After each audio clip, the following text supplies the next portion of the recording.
तो आइए दोस्तों हम शुरुआत कर लेते हैं अपने वीडियो लेक्चर की। और सबसे पहले आप बताइए कि भारत के नए रक्षा मंत्री कौन बने हैं। तो दोस्तों भारत के नए रक्षा मंत्री राजनाथ सिंह बने हैं। ठीक है, मतलब ये चेंज नहीं हुए हैं, पहले भी यही रक्षा मंत्री थे और अब फिर से रक्षा मंत्री राजनाथ सिंह को ही बनाया गया है। ठीक है, हम बात कर लेते हैं नेक्स्ट क्वेश्चन की, भारत के नए गृह मंत्री कौन बने हैं। तो दोस्तों गृह मंत्री फिर से अमित शाह बन गए हैं। ठीक है, और एक और यहाँ से फैक्ट याद रखना कि जो अमित शाह है ना, इनके पास सहकारिता मंत्रालय भी है। ठीक है, सहकारिता मंत्रालय किसके पास में है? अमित शाह के पास में है। पहले भी ये अमित शाह के पास में था। जो सहकारिता मंत्रालय है ना, ये 2021 में बनाया गया था। ठीक है, याद रखना है आप लोगों को। नेक्स्ट हमारा क्वेश्चन है, भारत के नए सड़क परिवहन एवं राजमार्ग मंत्री कौन बने हैं।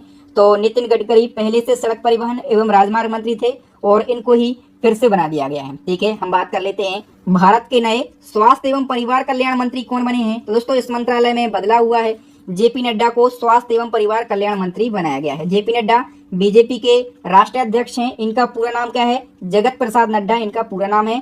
पहले स्वास्थ्य एवं परिवार कल्याण मंत्रालय जो है ये मनसुख मंडाविया के पास में था। ठीक है, नेक्स्ट हम बात कर लेते हैं नए कृषि एवं किसान कल्याण मंत्री की। तो ये कौन बन गए हैं? शिवराज सिंह चौहान बन गए हैं। ठीक है, पहले कौन थे? नरेंद्र तोमर थे। शिवराज सिंह चौहान की हम बात कर लेते हैं, काफी प्रसिद्ध नेता हैं ये। तो ये मध्य प्रदेश के पूर्व सीएम हैं। ठीक है, और लोकसभा चुनाव 2024 में इन्होंने तीसरी सबसे बड़ी जीत का रिकॉर्ड बनाया है। ठीक है, हम बात करें कि किस सीट से जीत कर आए हैं, तो ये मध्य प्रदेश की विदिशा सीट से जीत के आए हैं। ठीक है, याद रखना इनको कृषि एवं किसान कल्याण मंत्रालय तो दिया ही गया है, इसके साथ में ग्रामीण विकास मंत्रालय और पंचायती राज मंत्रालय दिया गया है। ठीक है, नेक्स्ट है भारत के नए वित्त मंत्री एवं कारपोरेट मामलों के मंत्री कौन बने हैं। तो दोस्तों जो निर्मला सीतारमण है ना, इनको फिर से वित्त मंत्री एवं कारपोरेट मामलों का मंत्री बनाया गया है। ठीक है, नेक्स्ट वन की हम बात करें तो भारत के नए विदेश मंत्री कौन बने हैं। तो दोस्तों डॉक्टर एस जयशंकर को फिर से विदेश मंत्री बनाया गया है। नेक्स्ट वन की बात करें तो भारत के नए ऊर्जा और शहरी विकास मंत्री कौन बने हैं। तो नए ऊर्जा और शहरी विकास मंत्री जो हैं ये मनोहर लाल खट्टर को बनाया गया है। मनोहर लाल खट्टर कौन है? तो ये हरियाणा के पूर्व सीएम है। ठीक है, नेक्स्ट है भारत के नए भारी उद्योग व स्टील मंत्री कौन बने हैं। करेक्ट आंसर हो जाएगा दोस्तों HD कुमार स्वामी जो हैं ये भारत के नए भारी उद्योग व स्टील मंत्री बने हैं। नेक्स्ट वन की बात करें, भारत के नए वाणिज्य और उद्योग मंत्री कौन बने हैं। दोस्तों पीयूष गोयल जो हैं ये वाणिज्य और उद्योग मंत्री बन गए हैं। ठीक है, भारत के नए शिक्षा मंत्री कौन बने हैं।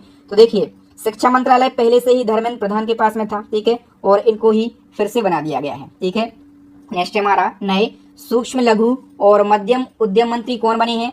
तो ये बन गए हैं दोस्तों जीतन राम मांझी। ठीक है, और याद रखना ये कौन सी पार्टी से हैं। तो ये हिंदुस्तान आवास मोर्चा पार्टी से हैं, जो कि NDA का ही पार्ट है। ठीक है, इससे पहले ये मंत्रालय जो है ये नारायण तातू राणे के पास में था। नेक्स्ट हमारा क्वेश्चन है, भारत के नए पंचायती राज मंत्री तथा मत्स्य पालन पशुपालन और डेयरी मंत्री कौन बने हैं। करेक्ट आंसर हो जाएगा दोस्तों राजीव रंजन सिंह। ठीक है, और राजीव रंजन सिंह इनको लल्लन सिंह के नाम से भी जाना जाता है। नीतीश कुमार की ये बहुत ही ज्यादा खास है। नेक्स्ट है नए बंदरगाह जहाजरानी और जलमार्ग मंत्री कौन बने हैं। करेक्ट आंसर हो जाएगा दोस्तों सर्बानंद सोनोवाल। ठीक है, क्या होता है दोस्तों कई सारे मंत्रालय याद करने में कठिनाइयां होती हैं, आसानी से याद नहीं होते, तो कुछ ना कुछ हमें लॉजिक लगाना है, कुछ ना कुछ हमें ट्रिक लगाना है। इस मंत्रालय को हम कैसे याद रख सकते हैं, इनके नाम में ही आंसर छुपा हुआ है। देखिए क्या लिखा है, सर्बानंद। सर्बानंद का मतलब क्या होगा? सबसे ज्यादा आनंद। और सबसे ज्यादा आनंद की अनुभूति हमें कब होगी? जब हम जहाज में बैठकर, ठीक है, जल या फिर बंदरगाह के बीचों बीच शांति से बैठेंगे, तब हमें क्या सबसे ज्यादा आनंद की अनुभूति होगी, यानी कि सर्बानंद। ठीक है, तो हमें कुछ ना कुछ तो लॉजिक लगाना है। नेक्स्ट है 2024 में सामाजिक न्याय और अधिकारिता मंत्रालय किसको दिया गया है। करेक्ट आंसर हो जाएगा दोस्तों वीरेंद्र कुमार के लिए। नेक्स्ट वन की बात करें, भारत के नए नागरिक उड्डयन मंत्री कौन बने हैं। दोस्तों राम मोहन नायडू। ये नाम आपको जरूर याद रखना है, राम मोहन नायडू का, क्योंकि दोस्तों मोदी जी की सरकार के ये सबसे युवा कैबिनेट मंत्री हैं। ठीक है, कितने साल के हैं ये? तो ये 36 साल के हैं और इनको नागरिक उड्डयन मंत्रालय दिया गया है। पहले ये मंत्रालय किसके पास में था? तो ज्योतिरादित्य M सिंधिया के पास में था। नेक्स्ट हमारा वर्ष 2024 में उपभोक्ता मामले और नवीन एवं नवीकरणीय ऊर्जा मंत्रालय किसको दिया गया है। करेक्ट आंसर हो जाएगा दोस्तों प्रहलाद जोशी के लिए दिया गया है।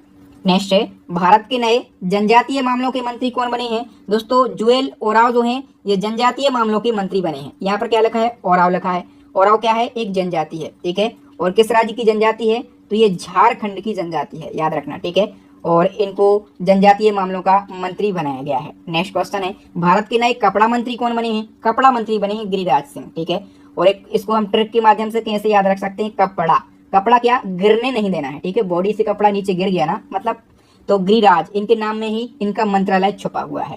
नेक्स्ट क्वेश्चन है नए केंद्रीय रेल मंत्री कौन बने हैं? तो अश्विनी वैष्णव को ही रेल मंत्रालय दिया गया है। ठीक है, हम थोड़े से फैक्टों की बात करेंगे। देखिए, अश्विनी वैष्णव के पास में रेल मंत्रालय तो है ही, इसके अलावा सूचना एवं प्रसारण मंत्रालय भी इनको ही दिया गया है, और इलेक्ट्रॉनिक्स एवं सूचना प्रौद्योगिकी मंत्रालय जो है ये भी अश्विनी वैष्णव को दिया गया है। ठीक है, तो इसको हम ट्रिक के माध्यम से कैसे याद रख सकते हैं, आपको माइंड में सोचना है कि हमें वैष्णो देवी के दर्शन के लिए जाना है। वैष्णो देवी मतलब अश्विनी वैष्णव शब्द यहाँ से बन गया। ठीक है, और दर्शन के लिए जब हम जाएंगे तो रेल से जाएंगे। ठीक है, रेल से हम जा रहे हैं, रेल में बहुत ज्यादा भीड़ भाड़ होती है, तो क्या करना है, घर पे सूचना देकर जाना है। ऐसे नहीं कि बिना बताए आप भाग गए, घर पर सूचना देकर जाना है, मतलब सूचना एवं प्रसारण मंत्रालय भी इनको दिया गया है। ठीक है, सूचना देकर जाना है, और हमें एक इलेक्ट्रॉनिक यंत्र साथ में ले जाना है, जैसे मोबाइल है। क्यों साथ में ले जाना है? क्योंकि वैष्णो देवी की यहाँ पर बहुत ज्यादा भीड़ होती है, कहीं हम गुमा गए तो क्या होगा, हम इलेक्ट्रॉनिक यंत्र के माध्यम से, मोबाइल के माध्यम से घर पे बता सकते हैं। मतलब ये हमें लॉजिक लगाना है।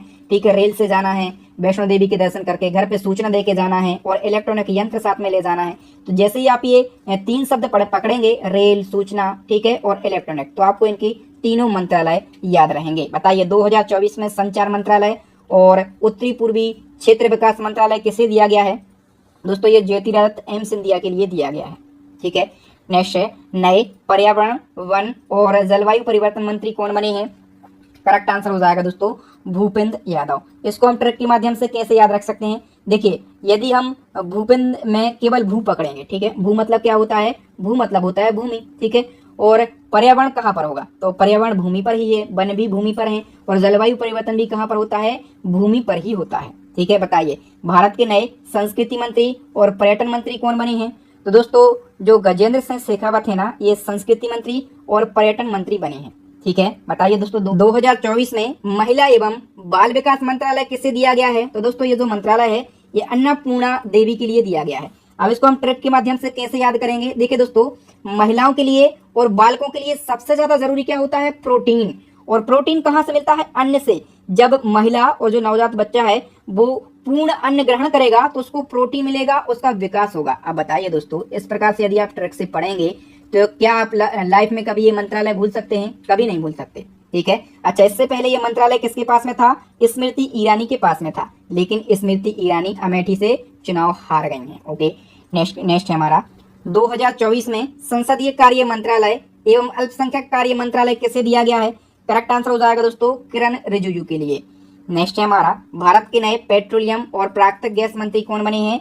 तो ये बन गए हैं दोस्तों हरदीप सिंह पुरी। ठीक है, और मैंने आपसे कहा है कि मंत्री के नाम में ही उनका मंत्रालय छुपा है, हरदीप। इसको आप कैसे रिलेट करेंगे? हर घर दीप। ठीक है, हर घर दीप, और हर घर में दीप कब जलेंगे? जब पेट्रोल सस्ता होगा और गैस सस्ता होगा। ठीक है, तब जो है हर घर में दीप जलेंगे। बताइए नए श्रम और रोजगार मंत्री, युवा मामले और खेल मंत्री कौन बने हैं? करेक्ट आंसर हो जाएगा दोस्तों मनसुख मंडाविया। अब इनके नाम में कैसे आंसर छुपा है? देखिए, मनसुख का मतलब क्या होगा? मन से सुख। और दोस्तों जो हमारे देश के युवा हैं, ठीक है, वो मन से सुख कब होंगे? जब उनको रोजगार मिलेगा। ठीक है, और खेलने के लिए उनको खेल के मैदान मिलेंगे, तब वो क्या मन से सुखी रहेंगे। ठीक है, तो इस प्रकार से आप याद रख सकते हैं कि मनसुख मंडाविया को श्रम और रोजगार मंत्रालय मिला है, युवा मामले और खेल मंत्रालय इनको मिला है। नेक्स्ट क्वेश्चन है भारत के नए कोयला मंत्री एवं खान मंत्री कौन बने हैं? तो करेक्ट आंसर हो जाएगा दोस्तों जी किशन रेड्डी बने हैं। अब इसको हम ट्रिक के माध्यम से कैसे याद रख सकते हैं? देखिए दोस्तों, मोदी जी का ये जो मंत्रालय है ना, आपको लॉजिक लगाना है। मोदी जी का ये मंत्रालय लेने के लिए कोई तैयार नहीं हो रहा था। क्यों नहीं हो रहा था? क्योंकि कोयला और खदानों के कामों से लोग बीमार पड़ते हैं। ठीक है, अब कोई तैयार नहीं हो रहा था, तो कोई ना कोई तो तैयार होगा, कोई ना कोई तो ऐसा व्यक्ति होगा। एक व्यक्ति था जी किशन रेड्डी, वो खुद किसान था। ठीक है, और वो क्या हो गया? रेडी हो गया। वो किसान था, उसको कोई भी काम दे दो, वो सभी कामों के लिए निपुण है। ठीक है, इसलिए वो रेडी हो गया। नेक्स्ट है हमारा भारत के नए खाद्य प्रसंस्करण उद्योग मंत्री कौन बने हैं? करेक्ट आंसर हो जाएगा दोस्तों चिराग पासवान बने हैं। ठीक है, ये लोक जनशक्ति पार्टी से हैं। नेक्स्ट है दोस्तों भारत के नए जल शक्ति मंत्री कौन बने हैं? तो दोस्तों CR पाटिल जो हैं ये जल शक्ति मंत्री बने हैं। इनका पूरा नाम क्या है? तो चंद्रकांत रघुनाथ पाटिल इनका पूरा नाम है। ठीक है, इसके अलावा दोस्तों हम बात करें कि जो प्रधानमंत्री हैं नरेंद्र मोदी जी, लगातार तीसरी बार ये प्रधानमंत्री बने हैं देश के, इनके पास में कौन कौन से मंत्रालय हैं? देखिए, मोदी जी के पास में कार्मिक मंत्रालय, मतलब ये कार्मिक मंत्री हैं, लोक शिकायत और पेंशन मंत्री भी हैं, अंतरिक्ष विभाग के मंत्री हैं, परमाणु ऊर्जा विभाग के मंत्री हैं, नीतिगत मुद्दे के मंत्री हैं, और अन्य विभाग। ठीक है, अन्य विभाग जो कि किसी भी मंत्री को नहीं सौंपे गए हैं, उन सभी के ये मंत्री हैं। ठीक है, याद रखना दोस्तों। दोस्तों इसके अलावा हमने 30 क्या पढ़ लिए हैं, कैबिनेट मंत्री पढ़ लिए हैं। इसके अलावा हम बात करें तो 5 राज्य मंत्री हैं स्वतंत्र प्रभार के, ठीक है, और इसके अलावा 36 जो हैं ये राज्य मंत्री हैं। तो टोटल हम बात करें, यहाँ पर हम 30 और ऐड कर देंगे तो टोटल मंत्रियों की संख्या कितनी हो जाती है, 71 हो जाती है। 71 मंत्रियों ने शपथ ली है। 30 मंत्री जो हैं ये कैबिनेट मंत्री हैं, 5 की बात करें तो राज्य मंत्री स्वतंत्र प्रभार, और 36 जो हैं ये राज्य मंत्री हैं, ठीक है।